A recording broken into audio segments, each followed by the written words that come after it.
What's up, everyone? Welcome back to After the Storm. This is the Canes game review for game number 53 of the season, a 4-3 overtime loss to the Detroit Red Wings.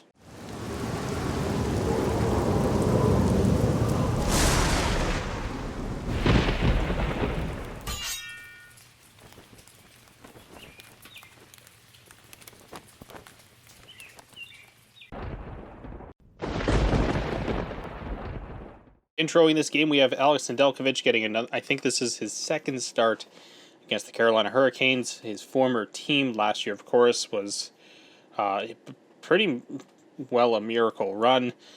He's having a pretty bad time in Detroit this season. I would say mainly due to the fact that he just doesn't have that great of a team in front of him. Obviously, an up-and-coming team. The Detroit team that is in front of him should be very good in a few years, but right now, not quite so good. Antti Raanta gets the start for Carolina. He would end up having a tremendous game in this one. Canes come in with a 5-game win streak, and of course, Detroit is coming off that wild 10-7 loss to Toronto on Saturday night.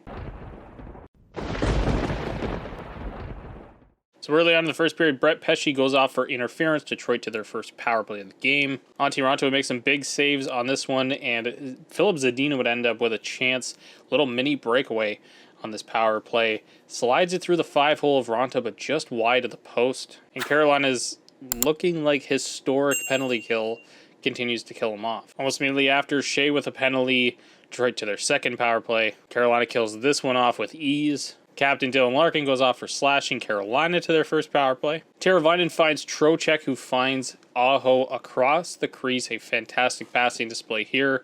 A power play goal, and the Carolina Hurricanes lead 1-0. Raanta would continue making some big stops in the first period to keep the Canes leading. Mark Stahl takes a penalty on his brother Jordan. Carolina to their second power play. And Detroit kills this one off, and that would do it for the first period.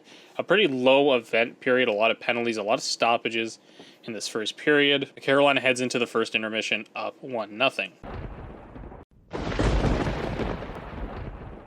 Kick it off the second period, though. Bertuzzi gets out to a breakaway, tries to go 5-hole, and Raanta denies him. Aho with an interference penalty. Detroit to their third power play. Carolina kills this one off as well. And late into the second period, and what has been a trend that is, progressing a little bit more as the season goes along, Carolina is I describe them as a sleepy second period team. They really take their foot off the pedal. They kind of get settled into the game, maybe a little bit too much. And it leads to some really boring hockey. More often than not, I should say, Carolina doesn't give up like a ton of goals in a period or anything like that. I think we've had one instance of that, and that was the Florida game early on this season. Maybe there's a Columbus game in there too, but really just a quiet second period, and this is becoming very much the norm. Until it starts really costing them games, I don't see an issue with it. But they are offensively not a great second period team. I don't think they score many goals in there, but the third period and the first period are where they offensively make their mark in each game. Towards the end of the period, Rowney tips a puck past Antti Raanta, and I think it goes through Ranta's 5-hole here. A little bit of a weird tip. I think some people were saying maybe there was a little bit of contact with Raanta on this play. I didn't really see much of any of that here. So Detroit ties it up 1-1. Raanta makes a huge stop on Robbie Fabry, who was very active in this game for Detroit. And that's how we'd end the second period. 1-1's the score as we head to the third. And early on to the third period, Michael Rasmussen makes it a 2-1 game for Detroit. Osterley feeds him a nice pass. He's kind of in behind Jesperi Kotkaniemi on this play. Not sure exactly why Kotkaniemi was the last man back on this play, but nevertheless, he gets in behind Kotkaniemi and gets it through Raanta. I saw some stuff on Twitter that was saying Raanta should have this puck. I don't really agree with that. This is a pretty good shot by a skilled player in Michael Rasmussen. And he just finds a way to get it through. And what would be a pretty pivotal moment of the game, a horrible turnover by a guy who does not turn the puck over very often, Jacob Slavin, leads to this Dylan Larkin chance and a wild save by Antti Raanta here. He keeps Carolina within 1. And at the other end, Nedeljkovic makes a huge stop on a 2-on-1 off of Jesperi Kotkaniemi. And I thought at this point of the game, Carolina was playing kind of bad. Like, they had the 2-on-1 chance. just before this. But really, I thought they were playing some really, loose hockey. Maybe that's the best way to describe it. They just weren't very on their game in this one. I don't think it was even a bad game by any stretch, but it really just seemed like they were having the best of games here. But always as I end up pointing that out or start thinking it, this team really does show me that I'm being an idiot.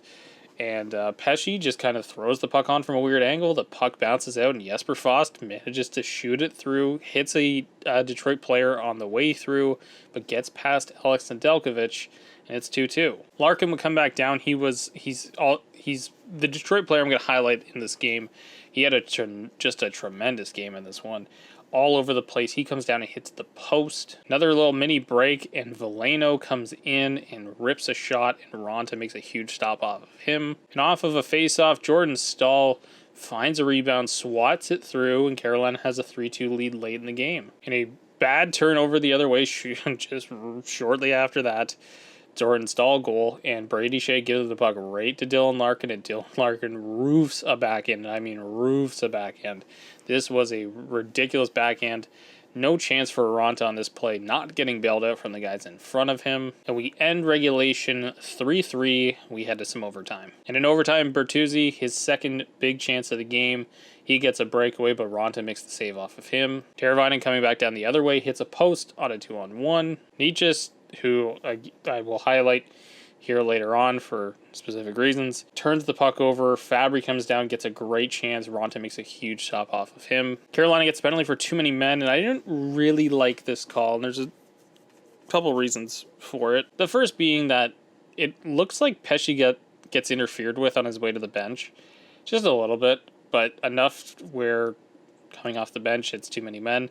I also don't like a too many men call being called when a team doesn't play the puck. I think that's what we're used to with the too many men calls. Usually when a player, even by the bench, a player plays the puck while coming off the ice or coming onto the ice, and it's too many men. On this one, it seemed like it was called before anybody even touched the puck or Carolina did anything on this play. So I didn't really like that one, and especially in overtime, I think you just let the 3-on-3 play out. But nevertheless, Carolina penalized. They go to the penalty kill in overtime. Raanta would make a huge stop off of Lucas Raymond, and then unfortunately, shortly after, Lucas Raymond ends up with a wide open net as Raanta makes another save and buries it. Detroit wins 4-3 in overtime. So as a whole, this game, I thought this turned out to be a very fun game. Obviously sucks to lose it, but they do get a point out of this one. I don't really have many complaints. You're going to have some weirdly off nights here and there. This wasn't a game I think you can take anything from, if that makes sense. We've seen some other performances this year against teams like Florida and the Senators really come to mind as a team that has shown some flaws in Carolina's game. But in this one, I don't think there's anything to glean off of it at all. Sometimes you're just going to have a bad night, and what else can you do here?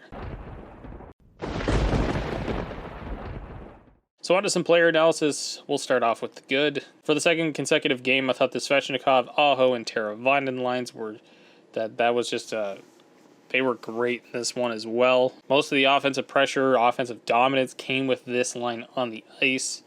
Again, the rod goes back to these guys sometimes and doesn't really work. But this go around, it looks like they're really firing on all cylinders. The other good player for Carolina I had in this one was Antti Raanta. Obviously deserved a bit of a better outcome in this one, but this game could have been 8 or 9-3 if not for his spectacular play. Probably had to stop the most breakaways I've seen of any Carolina goalie this season in a game. He was really, really good, and this tandem isn't really talked about in how solid Raanta is and has been all season. Really overshadows a little bit of what Frederik Andersen is also doing in the Carolina net each night, pretty much. Like I would say most nights, but every night he's been good. So Raanta deserved a little bit better from the team in front of him, but did not get it. Average in this one, I'm gonna put Slavin here. Actually, I thought this was probably his weakest game of the season. Had a couple turnovers. Just wasn't his usual self, and that's going to happen in an A2 game season. Your best defender and one of your best players is probably going to have an off night here and there. Nothing to obviously be concerned about. But yeah, it was like strange to see him actually give up a turnover in this one. Doesn't usually do that. He's usually one of the most stable presences on the back end for this team. And also, he wasn't bad. Like, he just had an average game. We are so used to seeing and spoiled with such good Jacob Slavin hockey. In the bad category for this game, Brady Shea just never got going in this one. Bad turnovers, bad penalties. Unfortunate night for Brady. Ignatius is the other player I'm going to highlight as bad in this one. But he's just become a ghost. I don't even know as a player who was for a time there just so noticeable every shift, carrying the puck, the confidence, the dangles, the speed on this guy. Just this little slump he's in, he's just really trying to get out of it. He will, I'm sure. I don't have any doubts, that I'm searching for a word. It's been a long day. I don't have any doubts that he will eventually find his way out of this, but right now it's not very pretty each and every night from him. He might need to start getting shifted around some lines, maybe get some different looks. It's weird to me that Seth Jarvis keeps getting thrown into those fourth line roles when maybe Nietzsche just benefits by getting some easier matchups on the ice. And the Wings player, as I mentioned earlier in the video, Dylan Larkin, the captain, fantastic game from him, all over the ice, leading the way for his team, and of course gets that tying goal late in the third. Beauty backhand. He had tons of chances. He hit the post earlier in the game as well. A fantastic effort and display from the captain of the Detroit Red Wings. Anyways, guys, that's going to do it for this one. Thank you so much for watching. If you liked today's video, hit the like button down below. Hit that subscribe button as well. That helps me out considerably. Notification bell next to it. If you click that, you'll get these videos as soon as they upload to the channel. And as always, guys, I will catch you on the next one.